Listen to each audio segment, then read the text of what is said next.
Good evening and welcome to the Ghana TV9 News Bulletin for Thursday, August 21, 2025. I'm Dana Doric. In the headlines tonight, with discipline services set to boot, President Ali urges thoughtful consideration at the polls. Jadju shrugs off wins UN CARICOM letters, says a vagrant can't write the Secretary General. Security guard fatally stabbed in Kingston, female colleague arrested. GCOM seeks power guarantee from GBL for elections.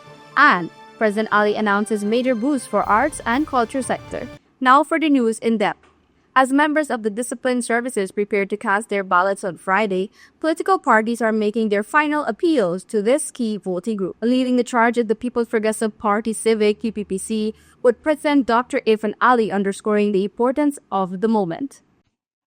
Speaking at a public meeting at Maibikuri Blackbush Polder, President Ali called on members of the joint services to vote with their conscience, reflecting on the progress made under the current administration. He highlighted several benefits restored by the PUPC government, including the reinstatement of the annual tax-free Christmas bonus, an initiative previously removed by the former APNU-AFC administration. The president's remarks served as a reminder of the party's continued commitment to supporting the nation's servicemen and women. I see in our midst, we have many of our brothers and sisters in the uniform, members of the joint services. Today, you have more scholarships, more access to training, more access to housing, better salaries. We've increased the scales, rapid promotion, and you can expect. President Ali assured members of the disciplined services that even greater benefits await them under a renewed PPPC government. Addressing the joint services ahead of the August 22 voting day, the president urged them to support the PPPC at the polls, highlighting the administration's track record of delivering tangible improvement to their welfare. He emphasized that the next term would bring expanded opportunities and enhanced support, reinforcing the party's commitment to those who serve the nation. And you can expect in the next term continued support for home ownership, expanded increases in your salaries, training, support for your medical services, your children, and support for a quality of life second to none. The People's Progressive Party Civic PUPC has issued a formal letter to members of the joint services, outlining a series of commitments aimed at enhancing their professional and personal well-being. Among the promises made are expanded access to scholarships, improved healthcare services, greater opportunities for promotion, and the creation of a healthier and more supportive work environment. The letter reinforces the party's pledge to continue investing in the welfare of the disciplined services, positioning them as a vital part of Ghana's ongoing development. Colwyn Abrams, Ghana TV9 News. Police are investigating the fatal stabbing of 63-year-old Sheriff Security Guard Hall Devonish, which occurred on August 18 along Barrett Street, Kingston. Devonish was attacked during a scuffle with colleague, 29-year-old Nkosi Clement, who has since been arrested. Reports indicate the incident stemmed from an earlier dispute in which Devonish allegedly verbally abused the female guard, took her cell phone, and slapped an 18-year-old colleague who intervened. The team later informed his mother and Clement, who accompanied him back to collect his belongings. While walking in Kingston, the teen and Clement were confronted by Devonish, leading to a heated exchange. During the scuffle, Clement allegedly called a knife and stabbed Devonish in the thigh. He collapsed and was rushed to the Georgetown Public Hospital Corporation, where doctors pronounced him dead on arrival. Clement reportedly fled the scene, disregarding the weapon, but was later arrested at the teen's home. She has since confessed during a police interview. Investigations are ongoing as statements are being taken from several witnesses. Dr. Mahendra Karpan, head of internal medicine and cardiology at the Georgetown Public Hospital Corporation (GPHC), has officially joined the People's Progressive Party Civic (PPPC), pledging his support to help advance the party's development agenda into a second term. More details in this report. Dr. Mahendra Karpan, head of internal medicine and cardiology at the Georgetown Public Hospital (GPHC), highlighted Ghana's extraordinary rate of growth, describing it as unmatched by any other country he has worked in globally. President Dr. Mohamed Irfan Ali, on the campaign trail, has pledged that if re-elected, His government will transform Ghana's healthcare system over the next 5 years into one that is unmatched in the Caribbean. It is this vision and transformation of Ghana's healthcare sector over the last 5 years that has led Dr. Carpin to publicly endorse the PPC administration in its bid for re-election. It's daunting, but you have to be able at some point to put your fears and timidity aside and to do what you believe is right and what is correct. And at this point, I believe that the trajectory in which the country is going and the rate at which we are growing, it demands a continuation of current leadership. And to deviate from that, I believe, would be catastrophic for growth and development. Dr. Carpin stated that Guyana has experienced remarkable progress across all sectors, noting that the pace and scale of the country's economic growth are unlike anything he has witnessed anywhere else in the world. It is because not only of the current leadership, but the principles and foundations upon which the party has been established and built. I take pride that the founder of the People's Progressive Party is a Barbadian like myself, Dr. Jagan, and the core principles were based on democracy, unity, and equality. He noted that the level of medical training at the GPHC has significantly improved over the past decade, with a growing number of healthcare professionals now pursuing specialized programs to enhance patient care. These are all developments that are happening, and it's not, just happening at a central level. Everyone is allowed the opportunity to make their contributions, and people generally allow you that freedom so that the locals who have the relevant expertise, you can put it to use. Dr. Carpin explained that there is a global shortage of healthcare workers, a challenge that became even more evident during the recent pandemic. He emphasized that addressing this issue will require innovative approaches to training, including the use of non-traditional methods. He explained that come September 1, Guyanese, in considering all factors, should assess who has the best interest of the citizens at heart. Colin Abrams, Ghana TV9 News. More news after the break. Stay tuned. We voted red. We voted red. Guyana is on the rise with the People's Progressive Party Civic, and we must continue with leadership you can trust. So let's join the PPPC's journey to victory for a grand public meeting on Saturday, August 23 at Rumshop Street, Herstelling, East Bank, Demerara, starting at 5:30 p.m. Be there to hear from His Excellency President Dr. Mohammed Irfan Ali and others.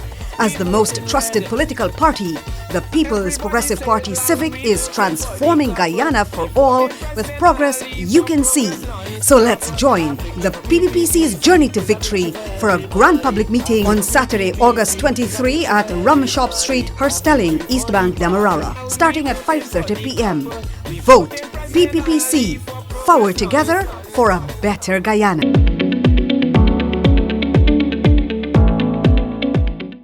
You never vote neither. So you don't know if anybody gonna know which party you vote for. Not because I never vote. I know that when I vote, nobody can see which party I voting for. Why should I believe you? You. Let me help you with something, young man. The young lady is correct. The freedom to vote for a political party of your own choice on election day is yours. Nobody will know which political party you voted for. Once you would have marked your ballot paper and folded it as directed, nobody will see which political party you would have voted for after you would have placed your ballot paper in the ballot box. You're guaranteed that your vote will remain a secret. Oh, thanks, big man. For sure, I'm gonna vote on election day. Now to feel confident that nobody will know which party I'm going to vote for. For more information, contact the GCOM on 225-027729 or visit www.gcom.org.gy.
PPPC. And more, East Coast Demerara, the PPPC's journey to victory is coming your way for a grand public meeting on Monday, August 25 at Robert Square starting at 6 p.m. Be there to hear from PPP General Secretary and Vice President Dr. Bara Jagdeo and others. Guyana is on the rise with the People's Progressive Party Civic, and we must continue with leadership you can trust. As the most trusted political party, the People's Progressive Party Civic is transforming Guyana for all with progress you can see. So let's join the PPPC's journey to victory for a grand public meeting on Monday, August 25 at Robert Square and more, East Coast Demerara, starting at 6 p.m. Vote PPPC. Forward together for a better Guyana.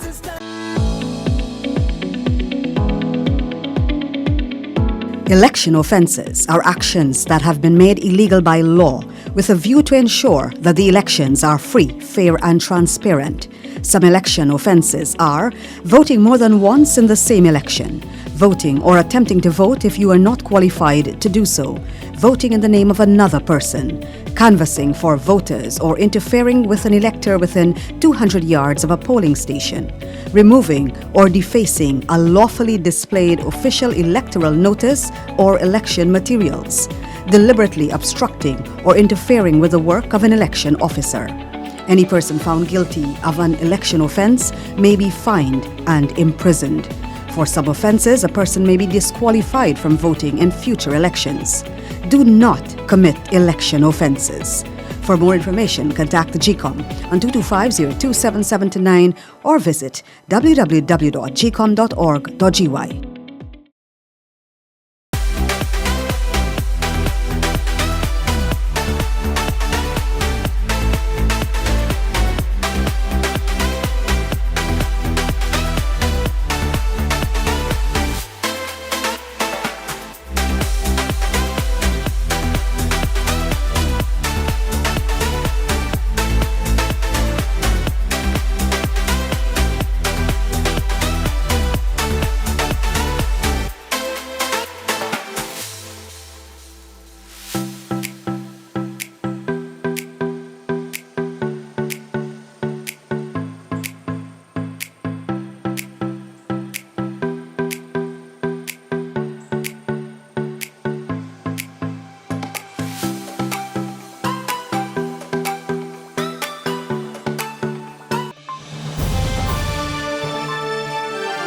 Welcome back. You're watching the Ghana TV9 News. President Irfan Ali has pledged accelerated national development over the next 5 years, driven by bold infrastructure and social initiatives aimed at transforming Ghana's landscape and economy.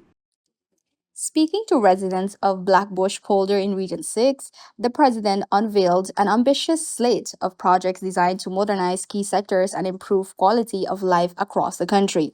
These include the construction of a new 4-lane Berbice River Bridge, a deep water port, an international stadium, thousands of new homes, a national cultural market, a modern entertainment complex, a world-class cricket academy, and fully lit recreational grounds in every community and NDC.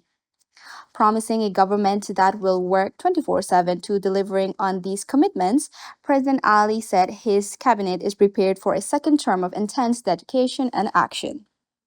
He reaffirmed the administration's vision to not only fast-track economic growth, but also to ensure that development reaches every corner of the nation. And those who believe that they will not give me their all in this plan of prosperity, and they will not put out the work, and they will not put out the energy, then we will have to go past you, because if you can't give us 24 hours, then we want you to know that we will have to add people who can give us that 24 hours. President Ali also has announced that Region 6 will soon benefit from the establishment of its own medical school as part of the government's ongoing efforts to expand access to higher education across the country. Speaking during a community engagement in Blackbush Polder, the president said the initiative is aimed at creating more educational opportunities for young people in the region, particularly in the field of medicine and healthcare. This move, he noted, reflects the administration's broader commitment to building a knowledge-based economy and ensuring that all regions have the tools and institutions necessary to support long-term development. We have a plan that will connect Region 6 and the rest of Guyana to northern Brazil. We have a plan that will give Region 6 your own medical school. We have a plan that will give all your teachers, your nurses, and your children the ability to get a diploma, a degree, a master's, a PhD right here in this region. The president has underscored that his administration's development agenda will place strong emphasis on empowering women, ensuring they have the tools and opportunities to fully realize their potential. He highlighted that women will play a central role in Ghana's ongoing transformation as the government rolls out a series of bold initiatives across the country.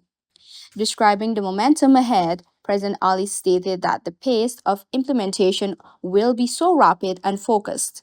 He reiterated his commitment to delivering swift, impactful progress that reaches all segments of society. Adana Doric, Ghana TV9 News. Chief Elections Officer Vishnu Prasad says GCOM has written Ghana Power and Light GPL requesting guarantees of no blackouts at tabulation centers during the upcoming elections.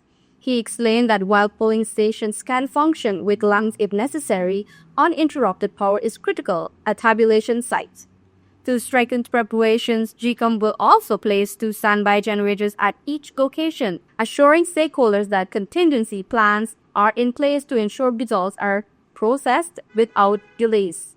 A civilian has exposed the incompetence of the police in the face of political affiliation. More from this Adam Harris report. A man said to be politically aligned walked into the Providence police station and behaved in a manner that would have resulted in the arrest of others. The man was identified as Corel Jones. He later said that he had gone to the station in connection with a motor vehicular incident. A report concluded that some of Jones's actions were felonies. The political authorities reportedly intervened and instructed that Jones not be charged. A social media post later reported that Jones apologized for his action in the police station. Retired Assistant Police Commissioner Clinton Conway said that this exposed the incompetence of the police. Surprised I didn't hear taser. Police can't control people. Police don't do, I said they don't do self-defense.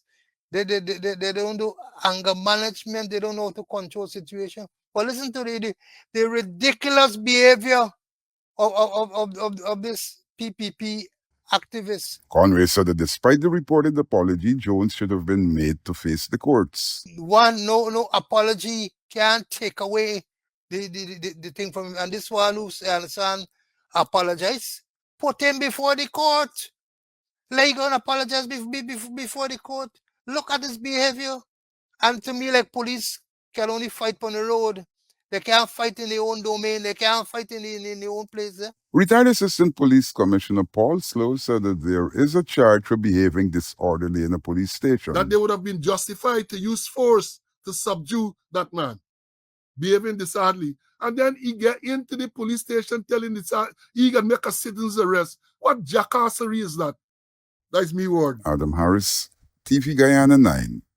Guyana's news academic stars Mahisha Budhu, Mariah Crook, and Kiran Chowdhury are still processing the news that they are among the nation's top performers in this year's Caribbean Secondary Education Certificate (CSEC) examinations. In an exclusive interview with Ghana TV9 News, the 3 students shared the endurance and determination it took to achieve such outstanding results. It wasn't easy. Mahisha Budhu, who wrote 20 subjects and obtained 19 grade 1s and 1 grade 2, told Ghana TV9 News, adding that her main goal was to stay focused. I didn't have an Easter holiday because I was writing visual arts, and for the 2 weeks of Easter holiday, I had to go into school for the school days just to work my paintings and my drawings. It's 6 SBA pieces for facial arts. I think that was actually the hardest subject. But I think after all of that, after I finished my facial arts, is really when I really got to blossom in my study. So mainly it was time management during that time. Because there's still a lot going on, there's still a lot of pressure, but you have to deal with that pressure, plus you have to deal with studying. So you can take all of the external expectations, you could take all of the pressure, you could take all of that stress, you could leave it be and just go study. Because that's the main goal, right? Mahisha revealed that her rigorous CSEC preparations forced her to put her passion for dance on hold. She explained that the intense academic pressure took a significant toll on her, requiring her to step back and recuperate. Health. So I was actually pretty active in dance club for the rest of my year. You dance? I do, but I couldn't get to go this year because of CSEC. But I did have to maintain a balance, not just for my mental health, but for my health in general. I think it was in February where I got like sicknesses every other week. I think I had like a month-long cold. And I think that was when I realized that I needed to take a rest, Take a rest, take a break, recuperate, reflect on what's going on, and then just go back to studying. Because there's not much you can do about it other than take care of yourself. Meanwhile, Mariah admitted that her biggest challenge during CSEC preparations was battling procrastination. So, a major challenge was definitely procrastination. One of my bad traits is that sometimes I'm a very lazy person and I don't always have my priorities straight. So most of the times when I came home, instead of going like straight to work, I would sometimes sleep way into the night and then I would wake up at like 9 p.m. So, but I think I'm also more productive at night. So I would stay up really late. I go to bed at like 4 a.m., wake up at 6. Mariah, who earned an impressive 16 grade 1s and 1 grade 2, said she was not expecting to be among the top performers. The quiet nature achiever, who sat a total of 17 subjects, admitted her success came as a surprise. I'm actually a very quiet person unless I'm around certain people. But I think I'm also fun and funny. And I like to do a lot of random stuff. Like go different places or try something new a lot of times. And also get to sleep. Honestly, I wasn't, because I didn't feel like I prepared enough as much as through them, with like hearing them. I didn't feel like, even while I was like late up at night, I didn't feel like, I felt like, I let myself down because I should have started way before. I didn't really take it as seriously as I should have. So I didn't think I would be able to do it. That was a surprise. On the other hand, Kiran Chowti said that he found it easy to balance his social life and academics. For me, it was very easy to balance because interacting with friends, studying together, it was always fun, trying to figure out stuff together. If I don't understand something, I could always go to my friends in another stream and they could explain that certain concept to me. So it wasn't really anything difficult with balancing social life and schoolwork. Kiran, who achieved an impeccable 15 grade 1s across 15 subjects, described his CSEC preparations as fun. The 3 top students concluded their interview by offering some final words of advice for those preparing to sit the 2026 CSEC exam. Here's what they had to say. You can't achieve your goal if you don't know your limits. I dropped from 25 to 20 subjects because I knew what I could handle. And when you work with your limits instead of against them, don't try to push yourself. Like, the top students are a 1%. Like, not everybody is going to be writing 20 plus subjects, even at QC. If you're content with 9, if you're content with 10, and that is what you can handle, just go ahead and do it. Because that is where your capabilities lie, and it's not, if it doesn't align with your goal, like if your goal is to become a doctor or to qualify for UG, you would probably just need at least like 5 or like roughly 4, yeah. And honestly, just work with what you know. One thing I would say is be strict with yourself, set limits for your phone, TikTok.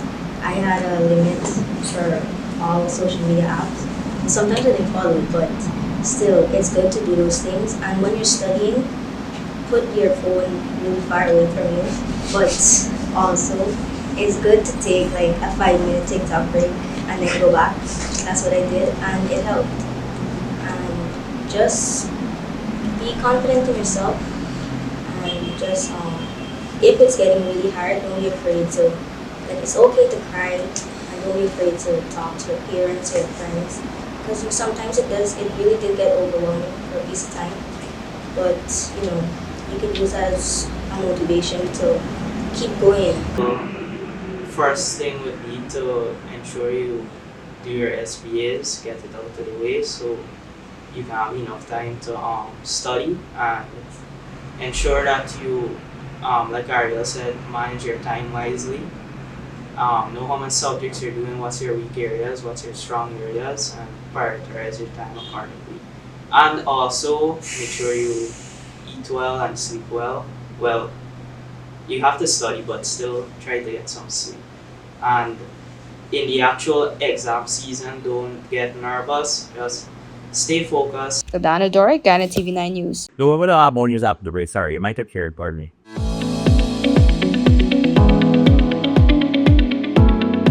Hi, Miss Shirley. Miss Shirley, help me out now, please. Why everyone telling me I must exercise my right to vote? Me ain't got time for that. Why must I vote? Why must you vote? That is your constitutional right and civic duty, my child. Besides, think about this.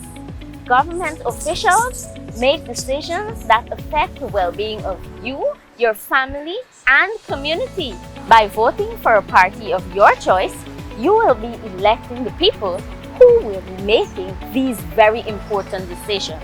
If you don't vote, then you will allow the people who vote to choose government officials without your input. Those others may not share your views about issues that matter to you. Wait. Is so much voting means to me? And I the playing the fool? I definitely gonna vote on election day. For more information, contact the GCOM on 225-02779 or visit www.gcom.org.gy. We voted red. We voted red. Guyana is on the rise with the People's Progressive Party Civic, and we must continue with leadership you can trust. So let's join the PPPC's journey to victory for a grand public meeting on Saturday, August 23 at Rumshop Street, Herstelling, East Bank, Demerara, starting at 5:30 p.m. Be there to hear from His Excellency President Dr. Mohammed Irfan Ali and others.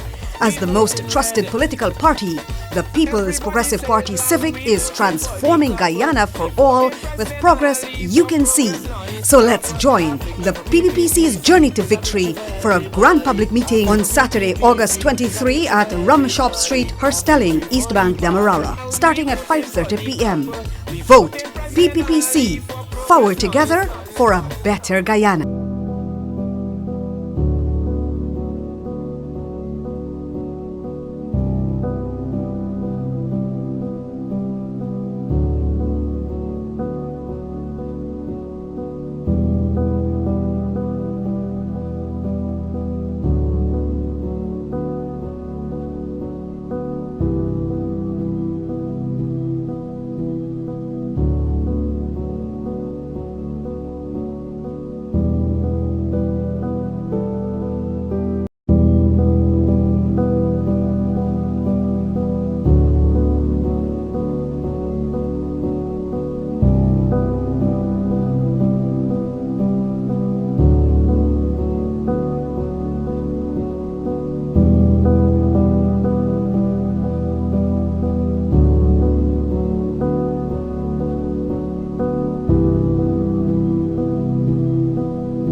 more, East Coast Demerara, the PPPC's journey to victory is coming your way for a grand public meeting on Monday, August 25 at Robert Square starting at 6 p.m. Be there to hear from PPP General Secretary and Vice President Dr. Bara Jagdeo and others. Guyana is on the rise with the People's Progressive Party Civic, and we must continue with leadership you can trust. As the most trusted political party, the People's Progressive Party Civic is transforming Guyana for all with progress you can see. So let's join the PPPC's journey to victory for a grand public meeting on Monday, August 25 at Robert Square and more, East Coast Demerara, starting at 6 p.m. Vote PPPC. Forward together for a better Guyana. How to vote. Having been identified as the voter you claim to be, you will be given a ballot paper that is stamped at the back on the top section as well as the bottom section in your presence. On the ballot paper, provision is made for you to vote twice. Once at the top section where you vote for the general election and once at the bottom section where you vote for the regional election. Look for the name and symbol of the party of your choice in the top section of the ballot paper and mark your X in the empty box next to the party symbol. Then look for the name and symbol of the party of your choice in the bottom section and mark your X in the empty box next to the party's symbol. After you have voted, fold the ballot paper as shown by the election official, dip the first joint of your right index finger in the ink provided, then place the ballot paper in the ballot box. You will then have to peacefully depart the polling station. For more information, contact the GCOM on 225-0277-9 or visit www.gcom.org.gy.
Welcome back. President Irfan Ali has unveiled plans for substantial investments in Guyana's arts and culture sector, highlighting the government's commitment to turning cultural expression into a dynamic and profitable industry. Speaking recently, the president emphasized that the initiatives will go beyond simply preserving Guyanese heritage. The goal, he noted, is to position culture and entertainment as vital components of the country's broader economic growth strategy. Central to this vision is the support and development of local talent. President Ali said the government is working to ensure that cultural industries not only thrive creatively but also contribute meaningfully to national revenue. As part of these efforts, the administration has also announced plans to construct a state-of-the-art indoor arena. The facility will be capable of hosting international events while also serving as a premier stage for local performers and creators. President Ali's announcement signals a significant shift in the role of culture in national development, aiming to harness its full potential as a driver of both identity and income. Local talent can have exposure, or local talent can find a stage with international talent so that they have exposure and they benefit from what you call the pass-on or knock-on effect. Because, in sports, in arts, is getting spotted. You have to get spotted, and that ignites opportunities. As part of his broader cultural development agenda, President Ali has pledged sustained support and investment in local artists, acknowledging their vital role in defining Guyana's national identity and fueling the growth of the creative economy. The president emphasized that artists are not only cultural ambassadors but also key players in the country's economic transformation. Through targeted initiatives on infrastructure development, the government aims to empower creative and ensure they have the resources and platforms needed to thrive both locally and internationally. This renewed focus on the creative sector aligns with the administration's strategy to position culture and entertainment as major contributors to Guyana's If we economic don't give future. our artists the platform or invest in the platform, whether it's investment in studios across all the region, investment in literacy club, investment in the secondary school, expanding the arts section in the secondary school system, primary school system, building and investing in culture and cultural heritage. All of these things, it's about creating an awakening, I would say, in these areas. President Ali also reaffirmed the integral link between arts, culture, and tourism, describing them as essential pillars of Guyana's national identity and heritage, priceless assets that go far beyond monetary value. In recent remarks, the president highlighted the importance of recognizing and uplifting individuals who are investing their time and energy into developing their creative talents. He emphasized that their contributions are vital to preserving and promoting the essence of what it means to be Guyanese, urging the public to show greater appreciation and support for their cultural community. President Ali stressed that nurturing the creative sector is key not only to heritage preservation, but also to building a stronger, more unified national identity. Adana Dor, Ghana TV9 News. Vice President Dr. Barajakio dismissed letters sent by the WIN party to the UN and CARICOM over bank account closures. A vagrant can write the Secretary General. It doesn't mean anything, he said. WIN, led by U.S. sanctioned businessman Azruddin Mohammed, claimed the closures were discriminatory and asked international bodies to intervene. Jakio said global agencies are likely to act. Nothing has sanctions and AML CFT rules. Writing a letter doesn't erase sanctions or history, he added. Venezuelan President Nicolas Maduro announced that one day deployment of 4.5 million militiamen throughout the country, assuring that no empire will touch the sacred soils of Venezuela. After the United States doubled the reward for information leading to his arrest and increased the number of troops sailing around Latin America and the Caribbean. Last week, the U.S. government confirmed to CNN that it had ordered naval movements in the region to contain the threat from drug trafficking routes. On Monday, Reuters reported that 3 U.S. Navy destroyers and some 4,000 military personnel would arrive at the edge of Venezuela's territorial waters within the next 36 hours.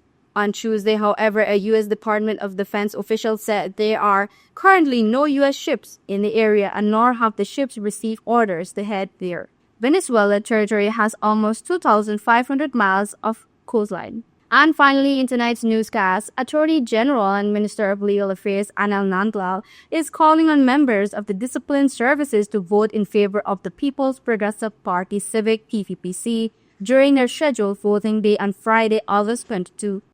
Attorney General and Minister of Legal Affairs Anil Nandlal is calling on members of the discipline services to vote in favor of the People's Progressive Party Civic PPPC during their scheduled voting day on Friday, August 22. During an appearance on a talk show hosted by Trinidadian media personality Ian Allen, Nandlal pointed to the government's record of progress and development over the past few years. He highlighted various initiatives and increased opportunities specifically tailored to benefit the country's disciplined forces. Nandlal stressed that the current administration has consistently demonstrated its commitment to improving conditions for service members and urged them to consider this track record when casting their ballots. So the law permits them to vote on a special day. That day is Friday coming. Friday, yeah. Friday, Okay. here. And we expect a large turnout. We expect also that they will vote in favor of the People's Progressive Party. Nandlal has called on members of the discipline services to reflect on the progress made under the People's Progressive Party Civic PPPC as they prepare to vote on August 22. He encouraged them to take into account the government's efforts to improve their welfare and create greater opportunities within the sector. Nandlal reaffirmed the PPPC's ongoing commitment to advancing the interests of service members and driving further development in the years ahead. So, and I have no doubt that in the next couple of years, we will have greater amenities and greater opportunities to which these members are going to be exposed. And they know that. They are working in this system. They know that the conditions under which they work is possibly the best it has ever been in Guyana. Adana Doric, Ghana TV9 News. And that's all for tonight's News Bulletin. I'm Adana Doric. Thanks for watching.